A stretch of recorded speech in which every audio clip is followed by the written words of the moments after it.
Hello friends, welcome back to my channel. Today I am going to show you a healthy and crispy snacks జొన్న మురుకులు. జొన్నలు నెమ్మదిగా జీర్ణమవుతాయి, అందువల్ల sugar levels కంట్రోల్లో ఉంటాయి, కొలెస్ట్రాల్ తగ్గించడంలో సహాయపడుతుంది, ఫైబర్ ఎక్కువగా ఉంటుంది అండ్ గ్లూటెన్ ఫ్రీ. జొన్నల్లో మంచి కార్బోహైడ్రేట్స్ ఉంటాయి అండ్ ఎముకలకి బలాన్ని ఇస్తుంది. చాలా రుచిగా ఉంటాయి, ఆరోగ్యానికి కూడా చాలా మంచిది. అందువల్ల టైం ఉన్నప్పుడు తప్పకుండా ట్రై చేయండి.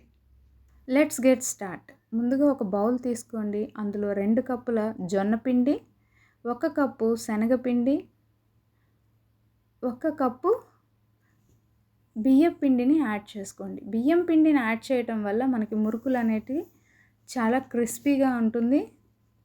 అండ్ అందులోనే 2 టేబుల్ స్పూన్స్ నువ్వులను యాడ్ చేసుకోండి. నువ్వులు మన ఆరోగ్యానికి చాలా మంచిది, రిచ్ ఇన్ కాల్షియం. అండ్ వాము మంచి ఫ్లేవర్ని ఇస్తుంది, కాబట్టి 1 టేబుల్ స్పూన్ వామ్ యాడ్ చేసుకోండి. అండ్ అందులోనే 2 టేబుల్ స్పూన్స్ కారం, 1 టేబుల్ స్పూన్ సాల్ట్, మీ రుచికి తగినట్టుగా సాల్ట్ యాడ్ చేసుకోండి. అండ్ నా దగ్గర బటర్ అవైలబుల్ ఉంది, కాబట్టి నేను 50 గ్రామ్స్ బటర్ యాడ్ చేసుకుంటున్నాను. బటర్ యాడ్ చేయడం వల్ల సాఫ్ట్గా ఉంటాయి మురుకులు.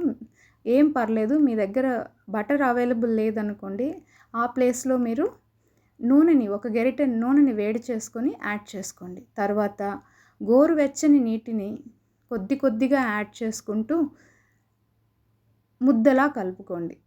చూడండి, ఇలా చపాతీ ముద్దలా కలుపుకోండి. సాఫ్ట్గా ఉండాలి. మన డవ్ అనేది ఇలా సాఫ్ట్గా ఉండాలి. ఒక 10 నిమిషాలు రెస్ట్ ఇచ్చి, ఇప్పుడు ఒక మురుకుల మేకర్ని తీసుకొని మీకు కావాల్సిన షేప్లో మౌల్డ్ని తీసుకోండి. ఇంతలోపు డీప్ ఫ్రైకి సరిపడే ఆయిల్ని స్టవ్ పై వేడి చేసుకోండి. నూనె వేడెక్కిన తర్వాత మురుకుల గొట్టంలోకి మురుకులను నూనెలో వేసుకోండి. అంతే, ఎంతో రుచిగా ఉండే జొన్న మురుకులు రెడీ. ఒక్కసారి ట్రై చేయండి. మీకు రెసిపీ నచ్చితే లైక్ చేయండి, షేర్ చేయండి, సబ్స్క్రైబ్ చేయండి. It is so healthy. So everyone should try it. Thank you for watching.